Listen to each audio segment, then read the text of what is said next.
Hello dear subscribers, today I will tell you how you can easily fix your error. So if you try to open some page on Safari and Safari not loading any web page, so how we can fix it? So first thing you need to check is to check your internet connection. So just tap on Wi-Fi and just try to turn it off, wait a few seconds and just turn on again.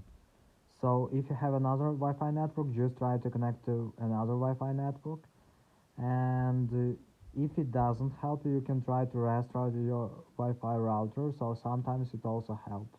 And the latest thing you can try, just tap on Apple, just choose restart and just submit restarting your computer, and just after open Safari and just try again to open some web pages. So I hope that one of these methods will help you. Thanks for watching, have a nice day, subscribe to my channel, click like, and goodbye.